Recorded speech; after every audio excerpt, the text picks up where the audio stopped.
torture. No. They believe they would. I mean, I guess that's the thing with religion, right? Like you hear whatever you want to hear, and so it's also malleable that you can just take it and do whatever you want. You can be, oh yeah, there's reason to rape. I just read it there. There's a reason to love. I just read it there. And so my parents were all about there's a reason to love, and they bypassed hippie culture somehow, but they come from this culture of love and creativity just on their own, and they always push that. It has something to do with, I've never done it before, so bear with me, but it has something to do with really loving the dialogue. Just being down for it shouldn't cause you torture if someone just says something that potentially destroyed your worldview. It should cause you joy. Whoa, okay, hold on a second. I wasn't ready for that. Let's get into it. Yes, dude. Challenge. Yeah, shatter me. Yes. Yeah, destroy everything I thought for the past 47 years of my life. And rebuild even stronger. Yes. I couldn't agree more. So let's get back to your youth. So you're going to Catholic school. What were your friends doing? What were you doing with your friends? What was the dating thing? So I was a skater, and so I had kind of two groups of friends. I had my skateboarding friends, which were like kind of a ad hoc coalition of freaks from all of the local areas, and that was amazing because speaking of tribe, so Bloomfield being in this kind of more of a blue collar Catholic town was just a mile away from Montclair, which was more white collar, more Protestant, and just a mile away from Newark, which was way more economically challenged and browner. And my skateboarding crew was just a piece of this whole mix. So there was really no rhyme or reason to it, religiously, caste-wise, ethnically, blah, blah, blah. In Catholic school, it was a collection of the outcasts, Yeah. So you had the jocks, and you had the losers, and you had the freaks. And so my friends were the freaks. And they're also still all friends for life. Of course, all that changed when Nevermind broke. Okay. So I mean, I'll never forget the day when everybody started listening to Nevermind. That was my senior year of high school, and it was just like people, little by little, like the jocks and the losers, and everyone coming to me like, so tell me about this band Nirvana, I had a sticker in my locker, bleach from Bleach and all that stuff, and game changed after that. But I was almost out of high school at that point. Sure. Which is so weird because just as a tangent, when we grew up, Nirvana was so mainstream. Yeah. Like everyone listened to it, or there was nothing sacred about it. Yeah. Right. Yeah. It's interesting. So when did you, part of the freaks? When did you, and you loved music? When did you start creating music, or have any thought of I can do this? Yeah. So, have you ever heard of the band Agnostic Front? Yes, of course. Okay, so yeah. I don't know his name, but we watched the documentary. So the first drummer, Dave Jones, left, and he started a band called Mental Floss, and I was this just kind of punk skateboarder who would go to the skateboard shop that the bass player used to work at, and they asked me to sing for them. So I was a singer for this band Mental Floss before Native Nod, but I wasn't allowed to write the lyrics. I was like, they would write the lyrics for me, and they would, it was all their show. That didn't last long, but it was enough to be like, oh, okay, cool, this is fun, And then I started playing bass and just kind of screwing around with bass. I already played piano and trombone my whole life. With playing bass, and then Justin, the guitar player for Native Nod, was a skateboarder friend of mine. I met him when he was 14 and I was 16. And he was already like the sickest guitar player at 14. So, and he had this friend Dave Lerner who was 14, and he was already the sickest bass player, 14 years old. Yeah, and then my brother Danny, who was 15. So it was really like one of the first bands, out of the gates was Native Nod for us. So ragtag, but you guys really did the. It feels so refined when you listen to it. Well, too. there's a demo that you probably have never heard. So we're re-releasing our discography on Numero. You know Numero group? Numero. Yeah. They do Indian Summer. Yes. Yeah. Okay. There's a lot of other ones. They're going to re-release a Native discography not next year, but in 2024. And they were asking for a demo. Maybe we could do this, special, release with some extra tracks on. And we're like, no, trust me, you don't want to do that. You don't want to do that. And he's like, come on, let me hear it. And so finally, we sent it to him anyhow, and we got an email back. It was like, the demo was ... interesting, or like something, something to that effect. So it wasn't, there was probably 8 or 9 songs before we hit our groove. Interesting. And was it always spoken word? Sort of. I mean, we were. I mentioned that how when Nirvana broke, everything changed. So concurrent with our lives in punk, we were also deep into grunge, and everything happened in the Pacific Northwest. So there's a little bit of that sort of twang, kind of, I don't know, grunge meets Dinosaur Jr., like skateboard, soundtrack, music, Fire Hose, Minutemen, that sort of stuff. It was definitely a part of it too, as interpreted through 14, 15, 16-year-olds. So you started. What was like the first? How'd you run into Charles? How did that work? Okay, so there's this guy you've probably heard of, John Hiltz. John Hiltz was a drummer for one of, if not the best punk band of our world, which is Born Against. And he was a drummer for them for a while.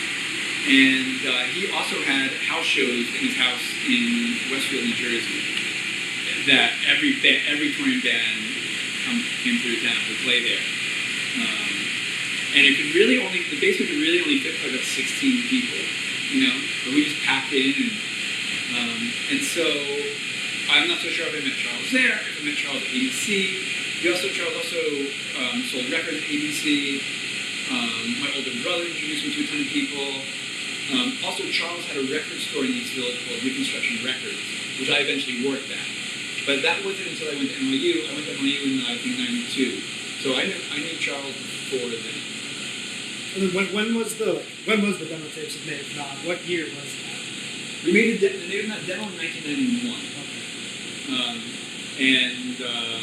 But that, I don't think, I'm not even so sure if Charles has ever heard of it. You guys. We buried that, pretty shortly after we found our groove. Sure. But then we did.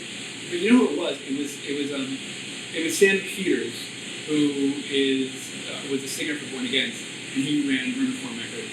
He asked Native Nod to give a song for his compilation called Fear of Smell.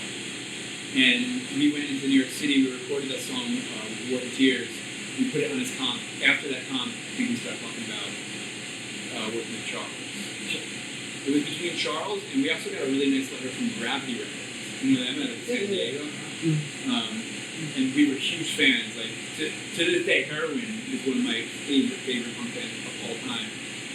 And it was a really tough call for us, but Charles was our guy, and he was from New Jersey, and if you're punk, that's what we do, this is us, especially being from within, eyesight of Manhattan. There's a chip on our shoulders. We're from New Jersey, we'll forever be looked down upon, therefore, go with the Jersey record label, double down on being from Jersey. A lot to prove to the Manhattanites. Yep. You talk about Revolution Records, right? Retraction. Charles Record Store. Reconstruction. And there's like 30 people volunteering. Yeah, it was chaos. So you could even, there was like a door that I'm not so sure anyone had the key to, but there was like a grate that you pulled out in front and you could just lock it. But you could also just climb over the grate and just go and hang out there, and you'd see somebody with like dread sleeping on the couch and don't mind me. Sort of. That's fucking awesome. Yeah. To get into Native Nod, like, what was the first real song besides the demos that made it on a 7-inch? Probably Answers. Answers. Okay. Yeah. Yeah. So that's a crazy song for you. Were 16 when you wrote that? No, well, I would have been a little older. Okay. Answers. All right. I see no stability in history, since we're finding lies upon lies upon lies. Yet you base your life on inconsistencies, none of which have any backings provable. I'm not saying it's bunk to learn what we believe happened before, because we've all agreed upon the lie, and it's probably somewhere near the truth. But I'd much rather base my life around anything that's a definite fact resting on the laws of physics. Everything we need to know is somewhere around us. This is where we head in different directions. It's like the fallacy of like written history and depending on tangibility Yes. rather than whatever lectures or passed down. Speak on like why you felt the need to fucking scream that into a microphone at the age of 16. It's a good question. Yeah. I mean, like, I think, usually there's some sort of like traumatic event that would cause you to see things differently. And when I think back about those times, I think about losing all my black friends.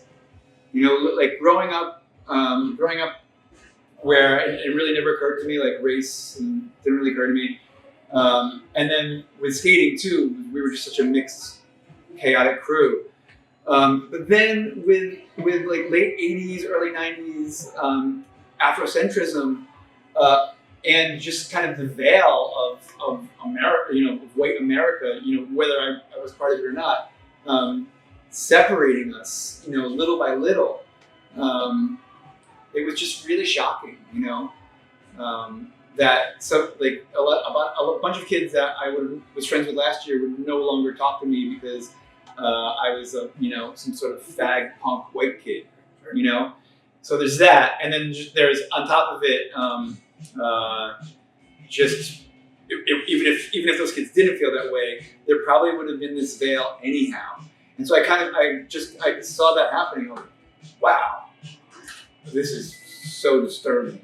Yeah. So it's 1984. I'm 10 years old. I want a Kangol. I'm super into hip hop, and I'm like, Dad, can I get a Kangol? And he's like, sure. So we hop on. There's a subway system in Newark, and it goes close to Bloomfield. So me and my dad this day, we take the subway down to downtown Newark, get a Kangol, come back. I'm walking through the park. I'm on my way to my house, and these two b-boys are in the park, and they're like, yo, look at that hypocrite.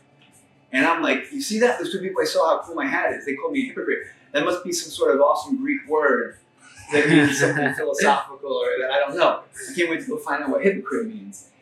So I go home and I'm like, and I took my Kangol off and I put it in my closet and I never looked at it. Yeah. Interesting. That is hilarious. That's super funny. Yeah. So I should have seen it. I should have seen like these the tension earlier on, but it just wasn't. I don't know. I didn't have all the tools yet to do it. So once I did see that tension, I think it hit me a lot harder. Sure. That's a hilarious story. Still pretty profound for a 16-year-old. I don't know what I feel like I wasn't thinking about race. We were fucking all sorts of shit at 16. Yeah. But nothing. We weren't trying to put any of our ideas out. Well, there's other things too. There's the Newark race riots. Sure. So that was present. It's still present. So 1967. There's the story goes that some sort. Do you know the legend of the Newark race riots? No. Okay. So Newark. There are 500,000 people in Newark. Burgeoning city, Jewish section, Irish section, Italian section, Portuguese section, Black section. Lots going on. Like really busy city. And the story goes that this, of course, Irish Italian cop beats the shit out of someone related to Amir Baraka, who was like a poet, famous poet in the scene of time. And when they pull him into the precinct, they were like, "Hey, we have to say for yourself." And the guy said, "I ain't dead yet." And apparently, like this flood circulates out into the community. The race riots start. Something like 50 people died.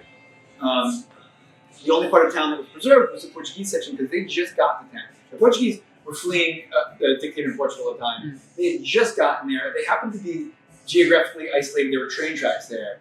So they held vigil on the tracks overnight with shotguns. Like, our hood's not going to get burned down. Redson City got decimated, literally, and that's the word. The National Guard came in with tanks, and Newark never recovered. It still hasn't recovered. So if it still hasn't recovered now, and you figure I was growing up 30 years ago, it was a really, really rough place back then. So it's not like this stuff wasn't in my face. It was in my face. Okay. But the nuance of it. The nuance wasn't in my face. Right, yeah. So then good transition to Crossers, which do one of the most visceral depictions of slavery. Right? I mean, is that Yes, what, that's exactly what it's about. yeah, and what?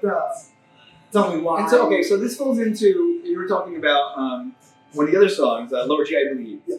This falls into that, which is actually sort of a different subset, subtext of subtext of lyrics, which is that I was very aware of how young we were in the scene. I mean, the other guys were too, but they weren't writing lyrics. So we were very aware of how young we were, right? And we tried to play it to our advantage in being sort of bratty and self-aware about it. And it often, I would say more times than not, it didn't work. But in singing about slavery, it was also, and this becomes a theme with my lyrics to this day, of turning back and criticizing the left. So we're from this punk rock community, and every time you go and see a band at ABC or at somebody's house, it's all these white kids screaming about something, screaming about, a lot of times, these really privileged problems. So sometimes some of the lyrics were like Mr. President, which is on the Furious Milcom, is about the class president of high school, not living up to his promises. It's supposed to be stupid. All these people are like saying about. I read into it way too much. Yeah. No, I mean, that was the point. Because people be getting to say to be like, no blood for oil, and thinking about lots of these topics that are way beyond them, and it was just always so aggro, and lots of times it made sense, lots of times it was a little much. So we could just slip right in there and scream about Mr. President, and no, we're actually talking about our high school president, not really George W. Bush. Cool. Or George H. Bush, I guess. Sure. That's awesome. So, satire. and this and Lower G, I Believe are like, look, there's stuff that's so much. It's just, there's so many things out there that are so much bigger than our little problems. Did you ever get like race checked or anything like that? Like, I mean, I hate to go back to the word that you used, like hypocritical, and I don't feel that way whatsoever, but it's like, it's kind of interesting that, you're just talking about very racially charged topics. Yeah. I just like, I don't know, as a white person, I'm just wondering how. How Yeah. people react. Yeah. I could see people doing that back then, but I never really found Americans to pay attention to lyrics. Huh.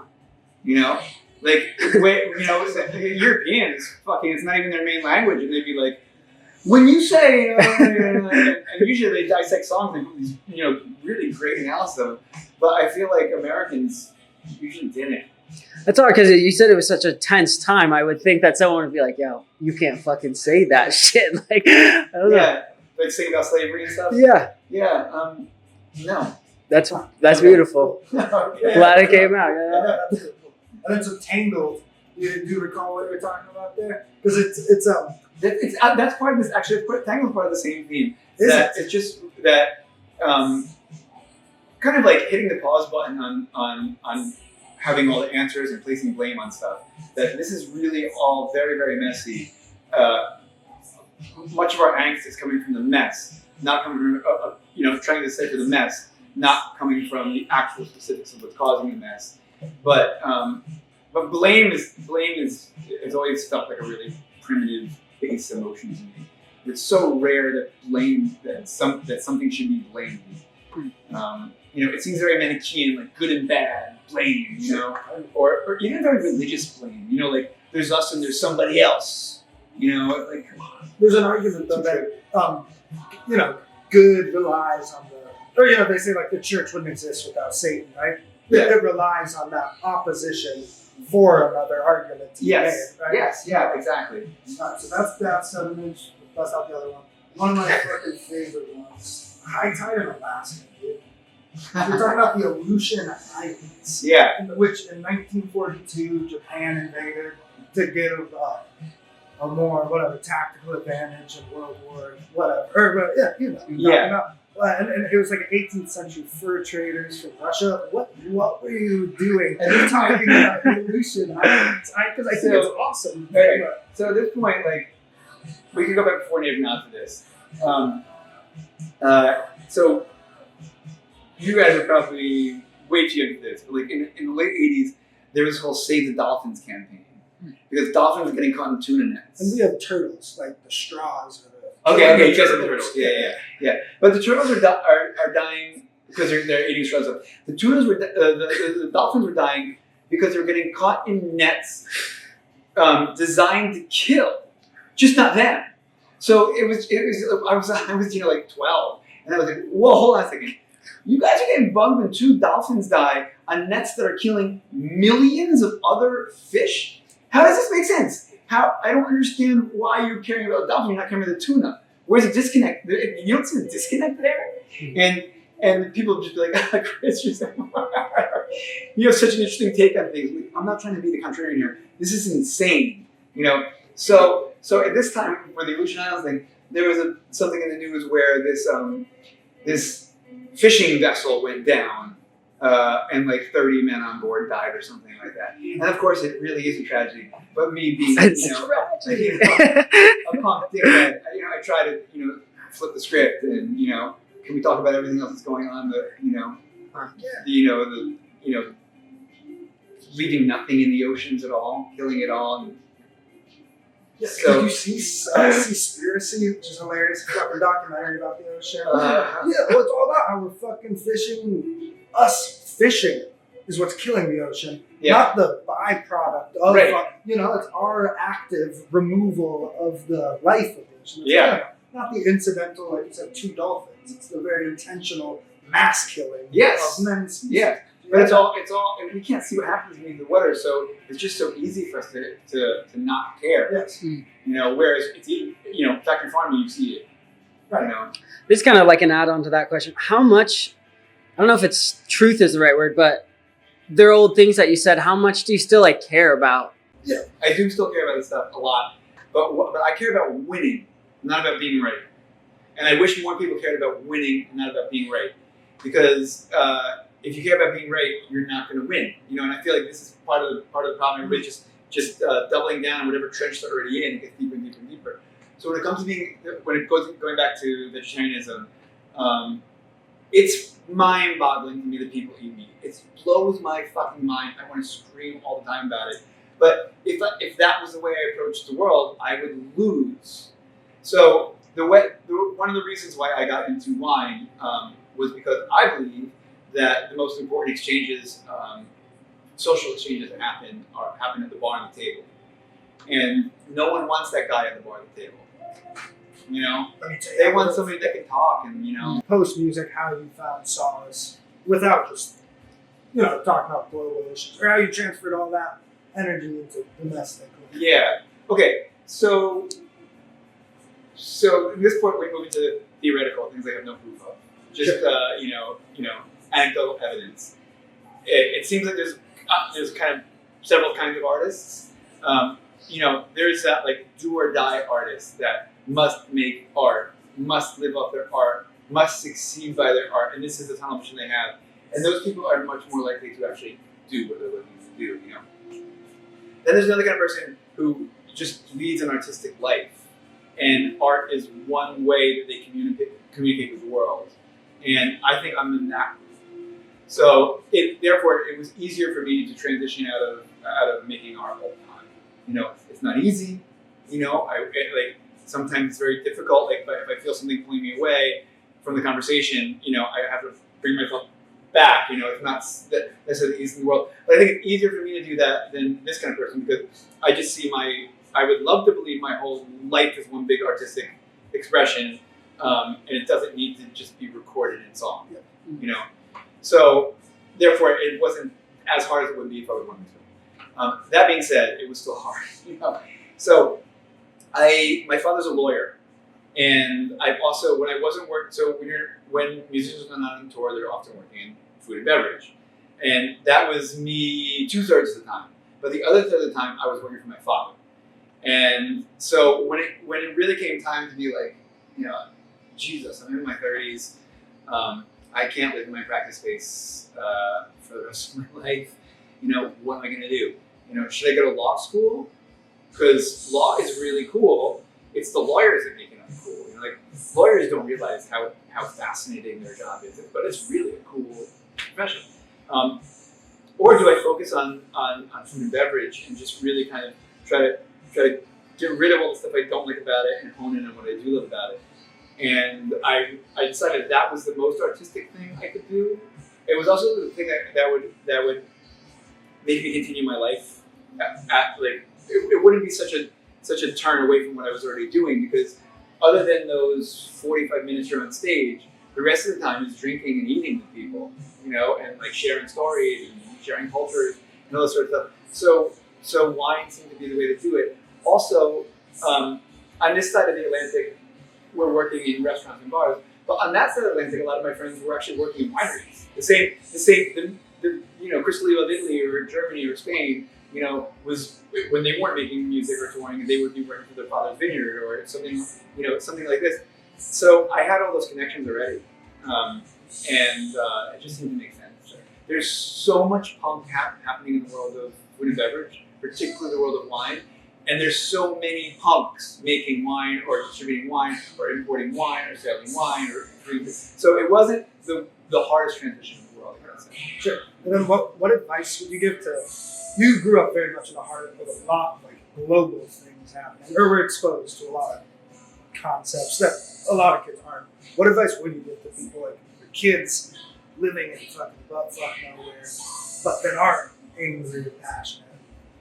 I know that's a hard one. Okay, so it's a little bit harder for me to say just fucking do it, do what you got to do, because I grew up in the last age of like American exceptionalism. I grew up I'm doing this in the Bill Clinton years.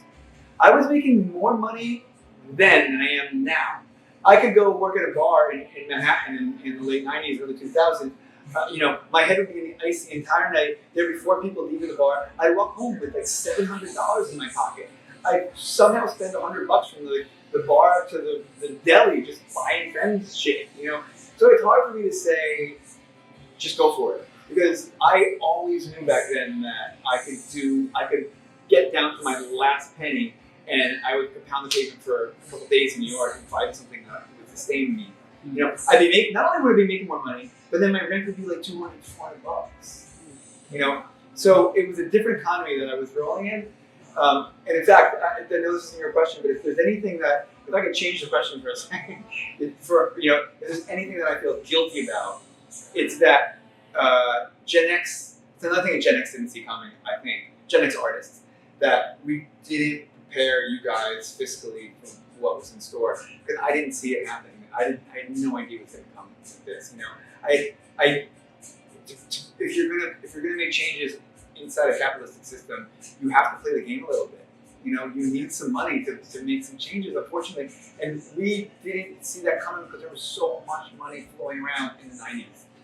So, bands were getting millions and millions of dollars to sign record deals, and then no one noticed the records, So I feel a little guilty about that. But so, that being said, I would still say just go for it.